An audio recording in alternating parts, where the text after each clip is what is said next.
Welcome back to Night of the Living Dead. We are trying to barricade all the windows. Can we do it? I don't know. We got a little horde of ghouls congregating here. They're about to come through the door, possibly. And we have poor Helen here with her claw hammer is the only way to stop them.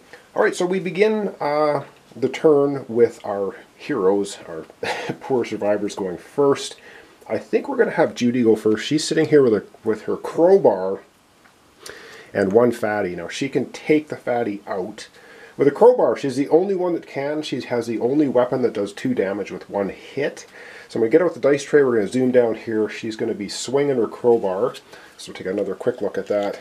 It does roll 1 die, hits on a 4+, 2 damage. She has 3 actions, so it's possible, very good odds, that she'll be able to take out the fatty, but you know how I roll in these games sometimes. So let's get down to the area and have her swinging that crowbar. Alright, let's get swinging. So she gets 1 die. She's going to hit on a 4+, and she takes the crowbar and misses. So her first action, she misses. Oh no. No, no, no. Okay, let's not use that die. Let's grab another one. Alright, her second action, she gets a 2. A 2! I shouldn't have said I rolled her, but come on, we're going to keep this die.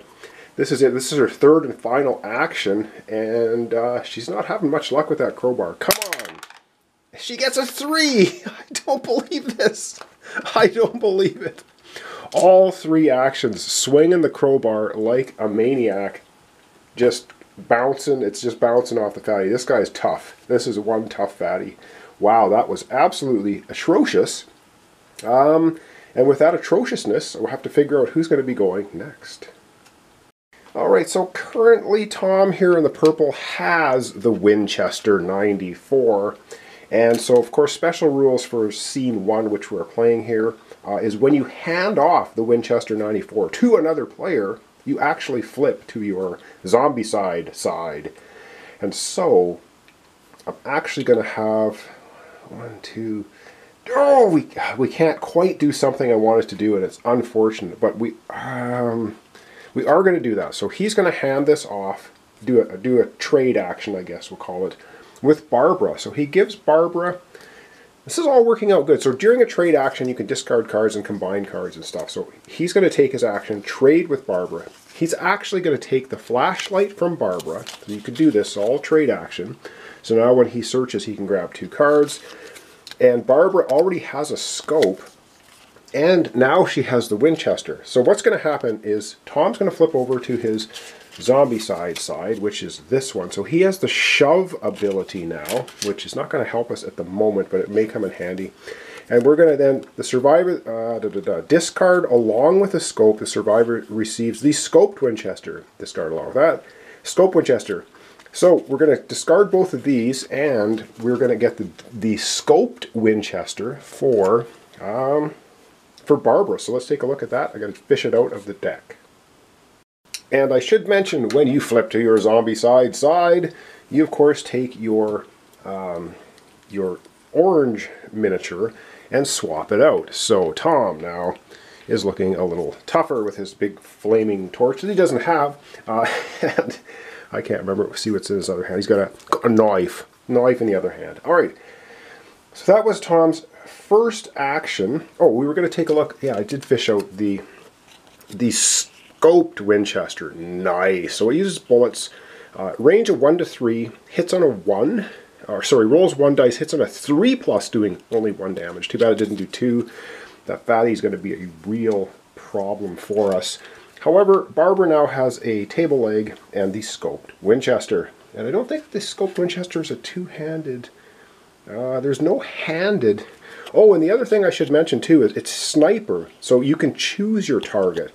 So if she's shooting into a space, normally fatties take precedence as far as hit order, which you have to hit them first before you can hit anything else. With the scoped Winchester, you can just pick off whatever you like. You can, if there's a fatty and a breaker together, you can shoot the breaker. Cool, instead of having to hit the fatty first. I still cannot believe that Judy totally messed up. Oh my god, I can't believe that. 3 dice, 50-50 chance. I don't know what the odds are for that, but they're They're my typical odds for rolling dice. All right, that wasn't good.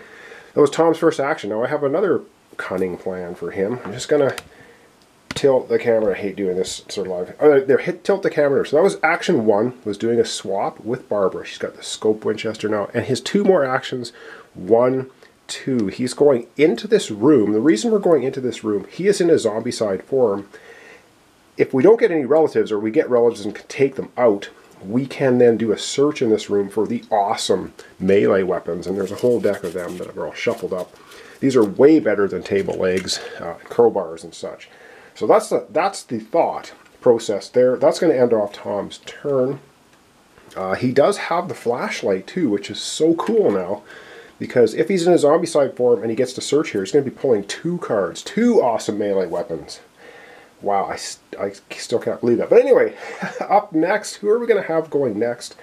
I think, let me just readjust the camera. I think we're going to have Ben go next. He's here at the top of the stairs heading up. So let's go ahead and have him do that. Alright, he's got a pretty quick little turn here, so what he's going to do, we're not doing any searching, I probably should, but oh my goodness. Alright, yeah, oh man. Alright, so his first action, he's going to move into the stairway here. Now what this little die represents is the grisly remains of the owner of the house, which we're going to get rid of, and then we'll be able to search for ranged weapons in there if you are in a position to be doing that. So we're going to move him there. That's 1 action to move in there, 2 actions to clear the body as per scene 1. That's the end of his turn, but now we can search into the upstairs area if you're in the zombie side form for the awesome ranged weapon deck. So that's cool if that ever comes to pass. So that was very quickly Ben's turn, which wasn't too exciting, but we now have the ability to search for the good melee weapons and the good ranged. Oh my goodness, we have Helen left, we have Barbara left, and we have Harry left. What are we going to do? Alright, we might as well have Harry go. He's just sitting around here in the kitchen area. Is this a kitchen? Yeah, it looks like a kitchen. Is it not? I don't know, something a kitchen-ish. I'm pretty sure it's a kitchen. So anyway, he's in here. We're going to do a search. His first action, he's going to do a search. What does he have? He's got a table leg. Come on, where is the flammable liquids? Oh, God darn it! He finds a relative. Oh, this is going from good to even better. So we're going to use, so rummaging around the kitchen, I guess, out from underneath the cupboards, hiding under there was one of these little ghoul relatives, and I don't believe it. So, unfortunately for Tom, he has to flip now back to his, damn it, he has to flip back to his regular side. So I know we're supposed to swap these minis out. I guess I'm going to do that to try to keep organized. Oh man. So out comes a relative. Tom flips back to his non-zombie side, so he cannot search in there now. But Harry here has 2 actions remaining. Oh my goodness. We're going to get out the dice tray. I'm going to move this a little bit. I think we can do that right there. There we can do it. Oh my god. And Harry has the table leg. So let's take a look at his lovely little weapon. His lovely little weapon is melee range 0. Rolls a die 4+. We know how good I am at rolling 4+. 1 damage to hit. Relatives only have 1 damage. Come on, Harry, do it. Do it. These dice are cursed. Cursed, I tell you. Oh, come on, Harry. I don't even believe this. Come on, Harry's got 1 more. Come on, come on, come on. And he rolls a 4. Finally takes that table leg, beats the relative to a pulp, and the relative is now off the board, which means, yes, Tom gets to flip back to his zombie side. It's a little bit cumbersome flipping them back and forth, but as I'm trying to keep things organized for the playthrough. All right, Harry's got 1 action remaining, and I think he's going to move in here for his final action. Can't quite see that, to join Helen. Oh my good lord! All right, that's it. So we only have Helen left and Barbara left to go. Oh boy. All right. let me think about this, and I'm not sure which one we're going to have going first. Okay, geez, I don't know. I kind of wanted good things to happen, and we're just whiffing too many times and losing action. But anyway, we really need to do searching, but I'd like to shoot this breaker with the Winchester. This is getting rough. So I think, and I wanted to flip him over. Oh, this is really, I think what I'm going to do, Barbara's going to go 1, 2 in here with Ben. Okay, that's her 2 actions, and for her 3rd and final action, she's going to say, "Hey Ben, here's a nice scoped Winchester. Enjoy." That then will flip Barbara over to the zombie side because she's given away the Winchester, which is pretty cool. So now she's on her zombie side, so she'll be able to search for ranged weapons down on the upstairs area next time. However, that's pretty much the end of her turn. And yeah, we only have, who do we have left to go? We just have Helen left to go. Ooh, and then then the ghouls are going. Oh man, let's have Helen take her turn.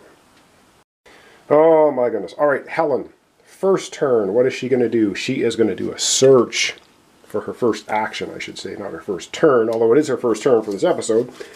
Come on. No! We have not found any flammable fluids.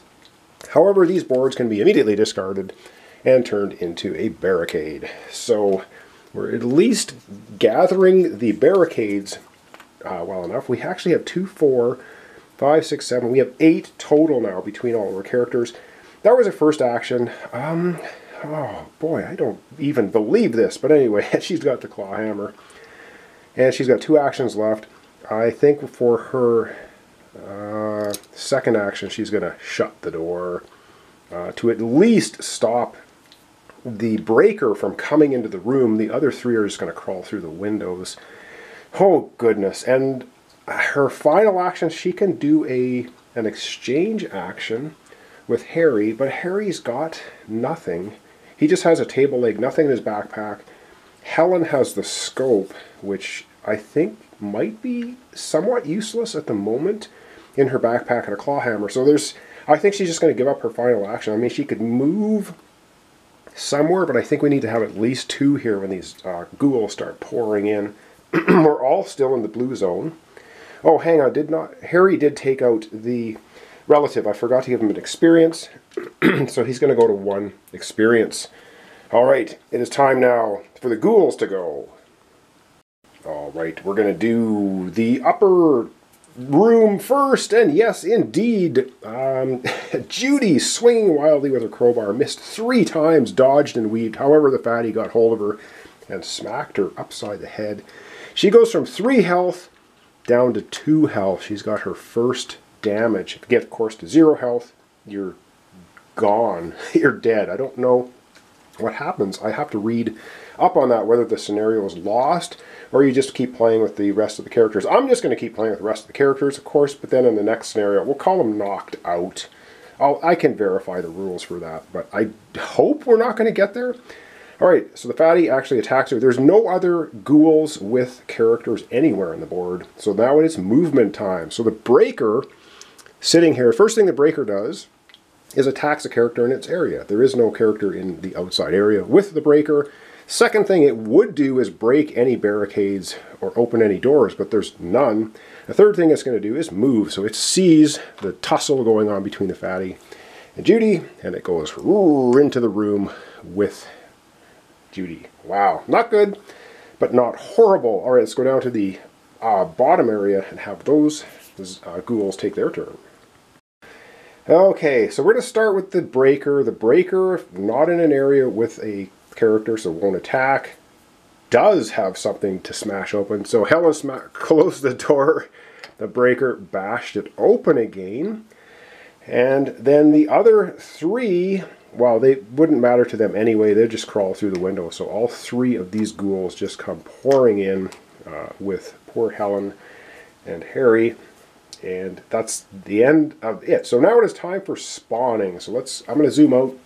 And we've got our 3 spawn points. Let's hope we don't get any more relatives popping on the board, because we do have Barbara and Tom, which I should mention their abilities as well. I'll do that in a second. Once we do, well, we might not have to, because we might get relatives. So let's do the spawn first. This is proving to be pretty rough for an opening scenario, but anyway, first spawn point is always the light colored one here, right here, and we're in the blue. Nothing happens. Thank goodness. Nothing happens there. On the upper part, spawn point, we get 1 walker. All right, well, I mean, it's not good the way I roll. Whoops. So I'll get a walker up there. And our final unprotected spawn point way over there, we've got wide open now. We have nothing. So no relatives, nothing happens. Oh my goodness. So very cool, which means Barbara and Tom are going to remain in their zombicide side. So let's take a look at Tom. Tom has the shove ability. What is the shove ability? The shove ability allows Tom to take any any ghouls in his space and shove them to another clear space. So say he was in here, he could shove both the fatty and the breaker outside. He can just do that as one action. I think it's a free action on his turn. Let me just double check the book and make sure. Yeah, it says the survivor can use this skill for free once during each of their turns. Select a zone at range 1 from your survivor. Both zones need to share a clear path. All ghouls standing in your survivor zone are pushed to the selected zone. This is not a movement. So he can just shove people anywhere. And if we look at Barbara has, in her blue peg area there, she has Slippery. And I think we know Slippery from the other Zombicide games. But just to reiterate what Slippery is, the survivor does not spend extra actions when they perform a move action out of a zone containing ghouls. Entering a zone containing ghouls still ends the survivor's movement. So if she had a special ability that let her, say, move 3 spaces at one time, she couldn't move through a space with ghouls. She'd have to stop there. However, if she starts in a space with ghouls, she can just slip right out of there without having to pay the extra movement cost. Oh my goodness. I'm going to zoom down and wrap up for today. It was not the best. Alright, so things looking not so good. I thought we were going to have a better round. I still can't believe we missed so many times with the crowbar and the fatty. We're going to have to try that again next time. Yeah. Anyway, that's going to be it for today. This is Night of the Living Dead. We're playing Scene 1 to barricade all the windows. We do now have 2, 4, 5, 6, and we have 8 of the barricade pieces out of the 11 we need to block all windows. But we have 5 ghouls inside the building now. But we do have a couple of our characters in the Zombicide side, which gives them a little bit of a bonus. And we'll see how that plays out in our next episode. So thanks so much for watching along. Thanks for your comments, subscriptions, likes. This is Night of the Living Dead, and we're doing Scene 1. So we'll see you next time. And yes, of course, a correction for the end of the episode, because what would an episode be if I didn't have corrections at the end? Harry did not have that extra action. Back he goes to the kitchen. Nice try, Harry. No cheating. Because he did a search, then he whiffed, and then he took out the relative. That's his 3 actions. He would not be in here with Helen. So Helen's going to be sitting in here by herself with 3 walking ghouls. Yay. So thanks so much, and we'll see you in the next episode.